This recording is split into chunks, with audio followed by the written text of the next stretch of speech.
Unity, oneness of minds, feelings as among a number of persons, harmony, concord, and agreements.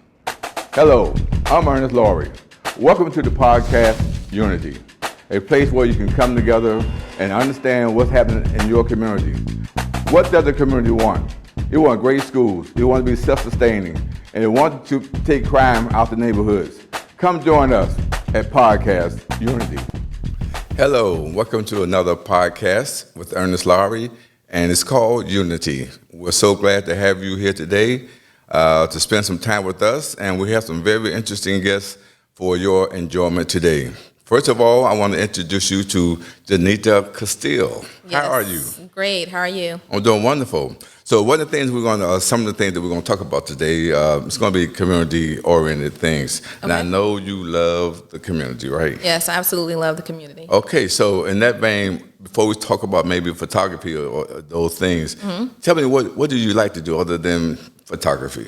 As hobbies? Yes. So I love to read. I'm a philanthropist, so I love to do a lot of motivational, empowering things. So I love speaking, I love writing and things like that. I'm writing some books and, things like that. So I love just the whole empowerment movement. Okay, so when you talk about books, what are some of your subject matter that you're thinking about?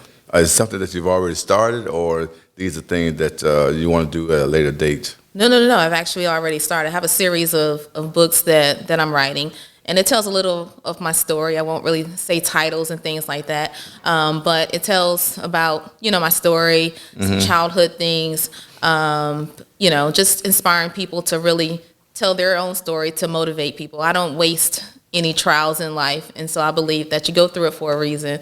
And so those are, what the books are going to be about, just inspiring people and letting them know that, God gave you an assignment, God gave you a purpose, and you can walk in that assignment even if you've gone through things in life. Right. So you kind of know your gift then with what you're saying. Oh, yeah, absolutely. Okay. Absolutely. Well, that's great. So you're in Virginia Beach. Do you like the water? I do. I love the water. And so they say about black folks, do you swim? I do not. So I am that typical black person that I do not swim. Okay. So you go ankle deep? Yeah, ankle deep. Okay. Yep. Toe deep. Yeah, right. So now let's segue back to your community activism. What are you doing, or what are your guests doing when you're out in the neighborhood? So, like I told you before, I have a women empowerment movement. It was now the Pivot. And the name is? The Pivot. It's now the Pivot. It was the year of the female boss. And so my goal was to just inspire women to step out on faith and start their businesses, start their brands, motivate them to, connect and network and things. So I would provide resources and connect them to people that can further, their mission in starting the business or their brand and things like that. Myself, I am a brand manager. I do marketing. That's where the photography came into place, because a lot of people are afraid to get in front of the camera, especially women. And so, part of my empowerment movement is inspiring women to talk, to tell what they do, because you can have the best brand, you can have the best product or service, but if no one knows who you are, if you're not putting yourself out there, if you don't have the right branding tools to place on social media or, in your community, then, it's all for nothing. Well, I see that you lead by example. Oh, absolutely, I do. Right. So what are some of the things that you have planned right now? So right now that COVID is kind of hopefully, dying down, I'll get back into the event space. So doing more of the networking events, doing more of the empowerment events, just getting people back on their, kind of lost their mojo a little bit during COVID and things. So just more of the events, and then more on the side of, my goal is to just lay everything aside, write my books, sell my books, go around the world, just like Les Brown and Lisa Nichols, and tell the same story, make millions of dollars telling the same story for the rest of your life. Okay. So when you out with the people that you marketing, what are some of the other things that they bring to the table? So, I mean, you have realtors, you have counselors and consultants, you have a lot of people, home health care. I mean, just an array of businesses. I work with everyone, and I only work with women. I have worked with men, but I believe in branding and finding your niche, staying in your lane, and driving that lane. And so, since May, I've done over 500 women individually. And so that's my lane, women. Okay. And I believe in, people searching for you. I believe in having a specialty, just like a foot doctor, just like a dentist. You go to them for those specific things. And so I want to be specifically known for helping women brand themselves, helping them get out there to the community, to the world, so the world can know who they are and what they do and why they do it. Okay, so being specific about what you're doing, where do you see yourself maybe 5 years from now? So 5 years from now, I see myself as a constant speaker, as a constant voice to the community. A lot of people know my work, but they don't know the face behind the work, because I'm not big on being seen. I'm not big on, oh, that was me that did that. Oh, yeah, I got to be in the middle. I got to be in the forefront. I'm big on esteeming people. I'm big on giving people exposure on my platform. And so 5 years from now, I think after doing that work, now it's my time to, build a platform for myself so that the world can hear my voice, know why I'm here, what I do. And like I said, my books will be out there. And God knows what else. Right. So what do you like to do behind the camera? And how did it come about? Like I said, that came about just because every time I'm launching something, I do a photo shoot. So I book a photo shoot with someone, and I launch it through my photo shoots. And so I know there were so many other women that needed things to launch themselves. You need pictures of your products. You need pictures of yourself to brand yourself. You need pictures for your flyers. You need pictures for your business cards and things like that. But like I said, a lot of women are afraid of the camera. Oh, I gained weight. I'm too this, I'm too that. And so I wanted to make women feel comfortable behind the camera. So that's kind of how I started doing the photography. Okay, great. Yeah. So now you say you've been engaged with over 500 women. Yes. Quite a bit. Records to show. So tell me, do you have a favorite place, or is this normally done Virginia Beach, Norfolk? Are you scattered around? No, I set up in one place, and that is here in downtown Norfolk. It gives me a variety of things that I need. If you want the water, there's Waterside right there, along with the greenery. If you want the city, kind of busy look, day-to-day lifestyle type of look, you have the downtown, the stores, the shops, and restaurants and things like that. And it just gives it gives a variety of things that I need. And so you have the art district if you want color, if you want busyness and artsy things, you have that right down the street. And then there's a studio that I use that's maybe a couple of miles away on Granby Street, right, if they want the studio. So right here in downtown Norfolk, I have everything that I need. Okay, so you found your niche. I found my niche. So with that, how can people find you?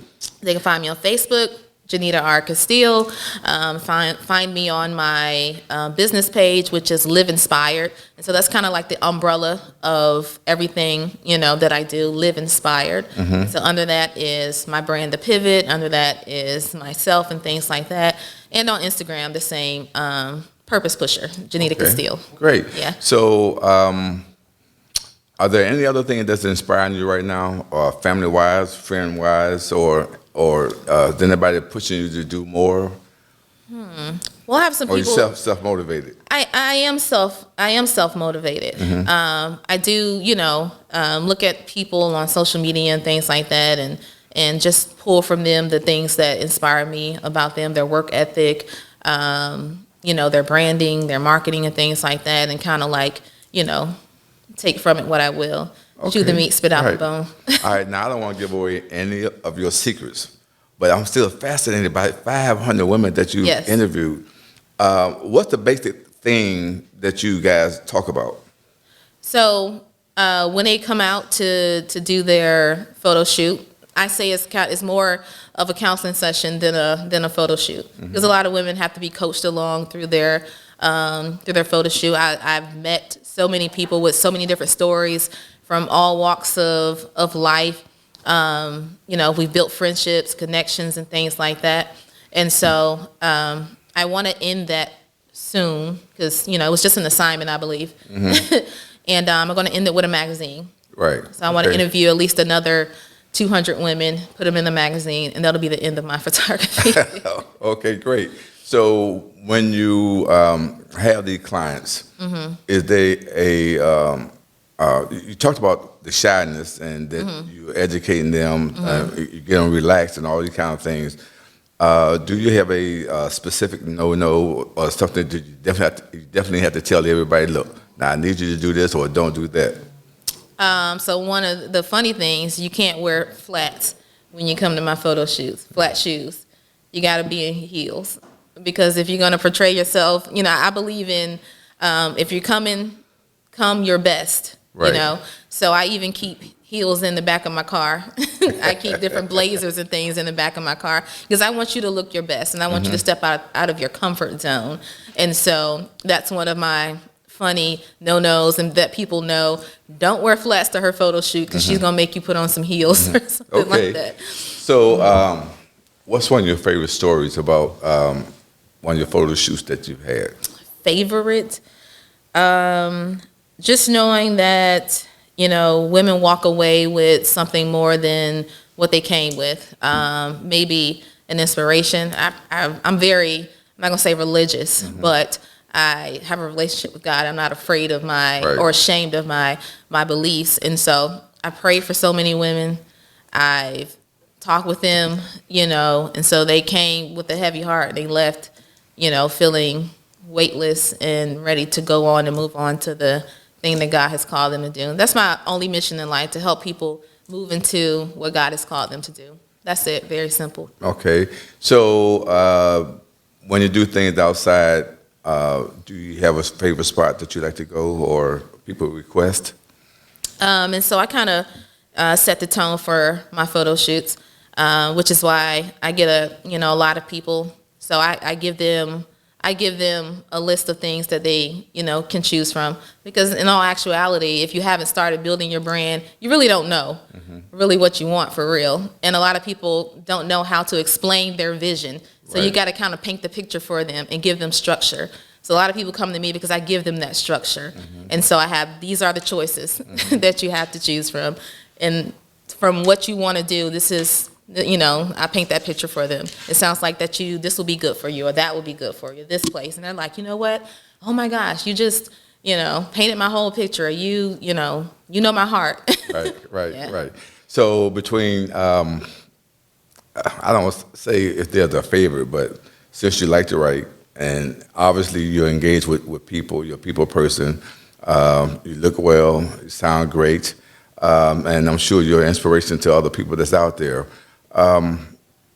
If you had to choose between writing and photography? I would probably write, because that's how I can express myself. So I help people express themselves in photography. So how I express, or I can express myself, is through writing. And so I would choose that. Okay, so in closing, your people that you're with the photography, what do you want them to come away with? Feeling good about themselves, or they're inspiring? It's not like job-related stuff, but it's mostly about feeling good and...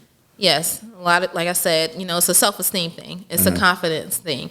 And so I want them to walk away feeling confident. I want, when they post that picture, they're like, man, that was the best time ever. Now I feel good about myself. I didn't know I could look like that. I get that a lot. I send people their pictures like, man, is that me? I do a lot of editing to my photos. Right. Because it's women, and you want to make them feel special, and you want them to look special, and you want them to feel good about their photos. I've done so many photo shoots for myself before with other photographers, and I threw away the photos because I didn't like, they didn't pose you right. They don't know your angles. They don't know different things about you. So I'm a woman. I know what women like. Right. You know what I'm saying? So I'm able to do that for them. And so, they end up loving their pictures like, oh man, I didn't know I can look like that. I didn't know. And then when you feel good about yourself and you feel good about the way that you look, it inspires you to do other things in life. It inspires you to move further and do things. Well, Ms. Janita Castile, I really appreciate you coming on the show. You've been a very Thank you. wonderful Thank you for guest. having me. And after these few messages, we'll be right back. Again, you're watching Ernest Lowery Podcast Unity. Stay tuned.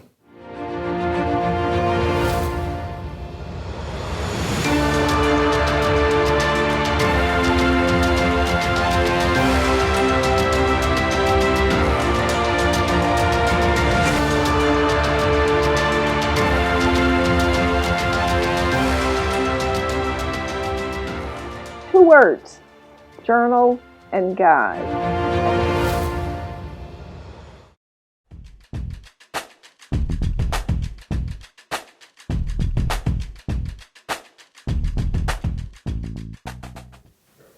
Okay, welcome back to Podcast Unity with Ernest Lowery.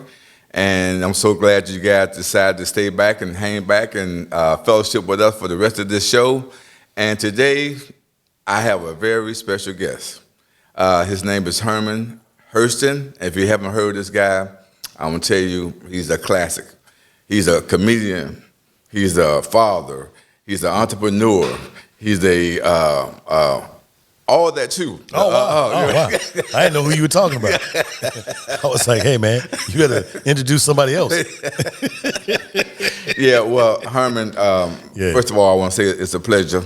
My brother. You know for how you we to do. come on today. We had talked about these things a couple times, and now you're here, and it's a good thing.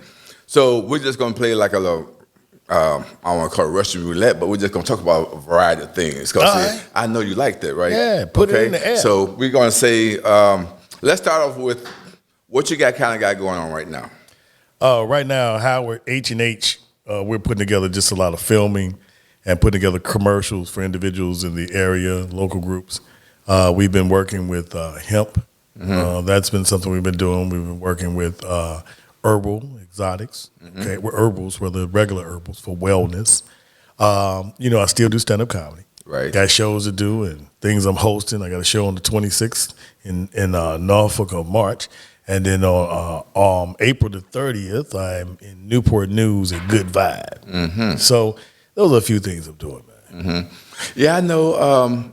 I was on YouTube a while back. I believe it was YouTube, mm-hmm. and I saw you filleting a fish. Oh. What's going on up with that, man? Okay, I do filleting fish with Herman, man. I've been doing that for years, man. That's, they say jack of all trades, master of none.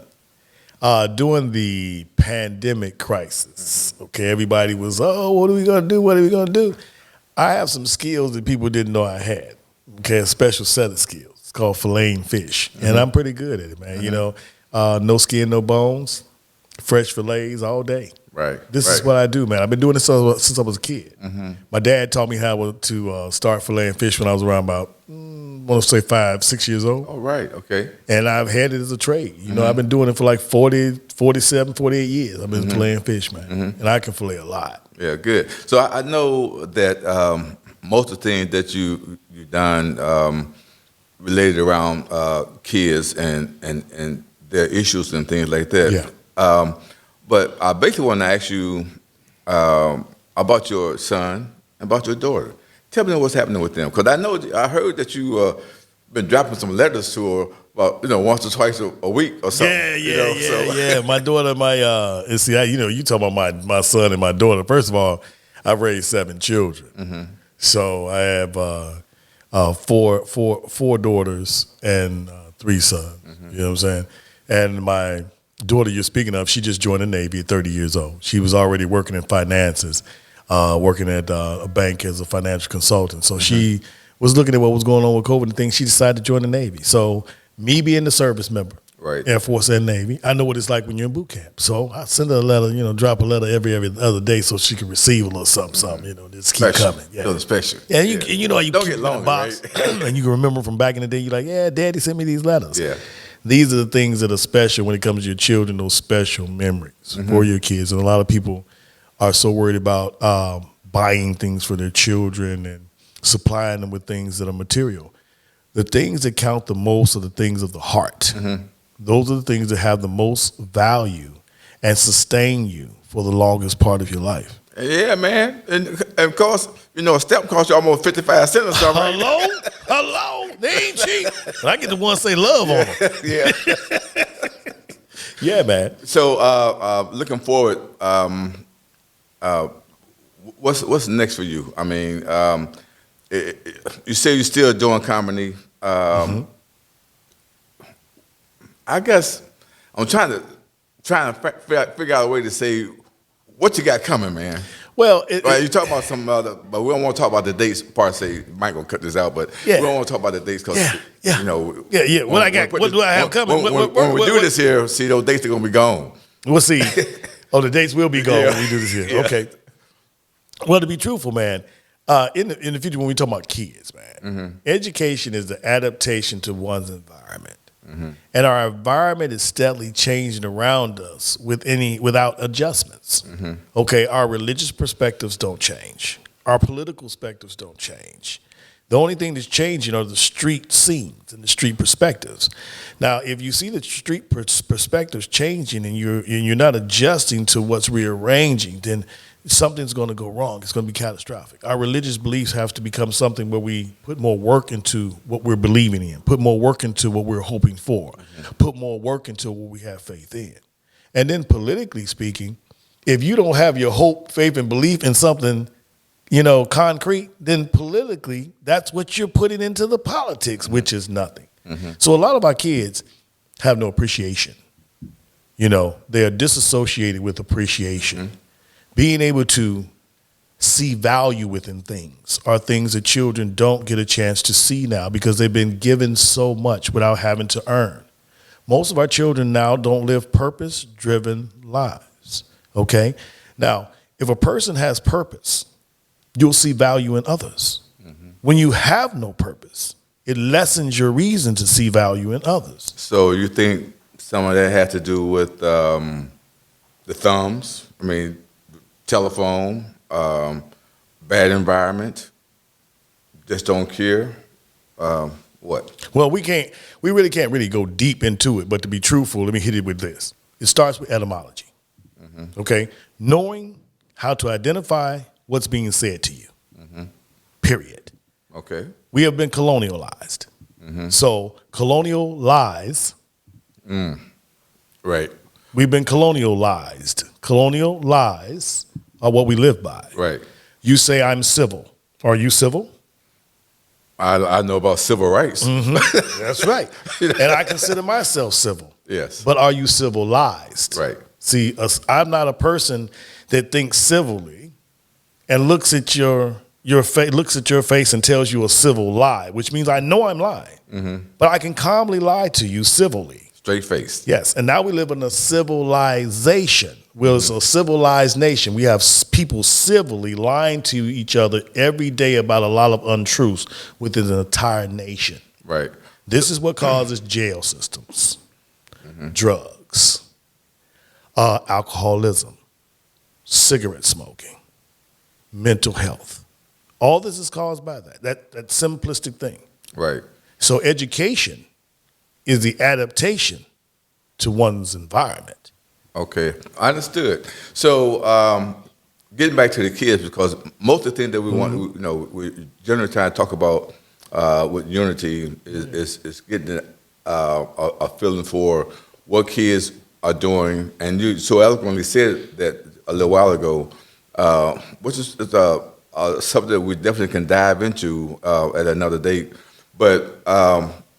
Well, interesting about one of the things that you had talked about your son, I think it's 2 years ago, basically, and some of the things that he has accomplished. Yeah, the School of the Arts. See, my youngest son, when he was Lil Herman, when he was a little boy. He don't have a bald head, though. No, he don't have a bald head. That boy got a full beard and a head full of hair. He was different, and someone might diagnose him as something as a child, and people were telling me when he was young, you need to put him on medications because he's hyper. Someone told me that he cries too much. He's oversensitive, And he's a kid growing up into today's society. You know, that's what it is, you know. And he's a kid that wanted to grow up and just learn. He's a kid that grew up and wanted to just love. He didn't understand the roughness of life unnecessarily because I tried to draw my children out of that point of life. And sometimes that's not good for them because they need a little bit of bumps and bruises to appreciate the pain. You can't take away all their learning and give them everything and they have nothing to balance it off of, you know. But he made it through. And now he's in the school. He went to the School of the Arts in Norfolk for 4 years. He was the first black student to ever graduate with 4 years from the School of Art for film directing. He never qualified through film directing. He qualified through going in and auditioning for an acting part, which he had never done. But he said this was my inroad. The kid went in there and auditioned. He knew he wasn't going to make it, and he walked in with his body of work on his phone. 2 weeks later, they put him in the school. First freshman ever to graduate 4 years School of Arts. Right. And he did it for himself. Now he's at Emerson College, okay? 4 years later, he's at Emerson College, one of the most prestigious film schools in the nation. Next year, he said it's not his level. He said next year he's going to Canada. He'll be in Montreal because he wants to extend his schooling even higher, but he likes to be challenged. And I understand, it's my kid. Right.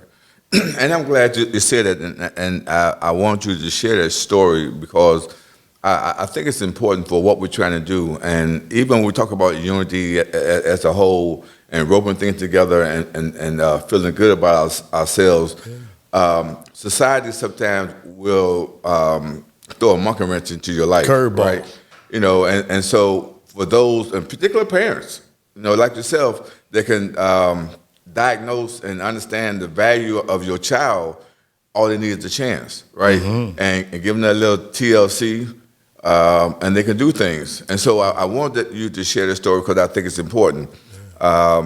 So what's next for you then? Man, I mean, it's like, I got to talk about my other kids because I can't mention two. Yeah, well. Okay, I can't mention two, man, because people always talk about my kids, you know, and people say, man, you know, when people like to spend money on cars and jewelry and things of the sort, and somebody said, where are my jewels? My jewels are my children. Okay, my riches are my children. And somebody say, you know, I'm proud of all my children because out of 7 children being raised, they're all accomplished children, right? You know, and want something out of life. So when somebody say, you know, may the work I've done speak for me, it should be in the eyes of the people to see your children, to see the level of growth that you have, but what you've done and instilled in your children. It should be a measure of your life, you know. And a lot of people don't see that way because they're tied into, I'm trying to get my brand. I'm trying to get my label. I want to be beautiful. I want to be happy. I want to be, well, that's from inward. Okay, and I teach children all around. You have to look at the mirror and love what you see. That's the main thing with our children. They don't look in the mirror and love what they see. And this is what they project and how they reflect with their behavior. Right. A dislike in oneself is not that they're mad with the world. They don't like what they see and what they have to face within themselves and what they're challenged with using to face the world. They don't like this, man. You don't like the equipment you got. Okay, and it's being shown in many different ways. Kids are not happy. We're on a suicidal rate that's at a level it's just unbelievable. People are confused about who they are in general. So some people say, how do you help the children? Well, first of all, get them to look in the mirror and love themselves, number one. Because until they want to help themselves, they're useless to anyone. So now I can understand where you got your motto from. I don't want no trouble. I don't want no trouble. I don't want no trouble, man. I've been like that for years. Right. So are you maybe you see going back on the air in the future at any point in time? You know, my boy Chase Chief Commander Base passed away June 12, 2019. Right. We were on the air with shout out to Jay Lang, Hampton University, 88.1, and we had a great time on the show. But that was the last time I did radio, and I haven't been enthused to do radio because, you know, Chase my partner in crime. You know what I'm saying? But to be truthful, I wouldn't turn down the opportunity if it came, but I'm not pushing for an opportunity. Yeah. Well, Herman, look, I'm glad you're here. Yeah, man. I'm glad you came today to help fill our spot because we wanted to talk about things in the neighborhood, and no better person to do that with than yourself. You've always been a well-rounded guy. I appreciate you. Thank you. And come back to see us sometime soon, okay? Oh, we really without appreciate a doubt. that. This is a beautiful set, man. And this is laid out. I like it. Well, thank you. It's more to come. It's cool. So, again, thank you. I got you. All right, appreciate it. So, ladies and gentlemen, I want to thank you and thank my guest, Herman Hurston, for coming out and fellowship with us today. Again, this is Ernest Lowery with Podcast Unity. Join us next time. Thank you.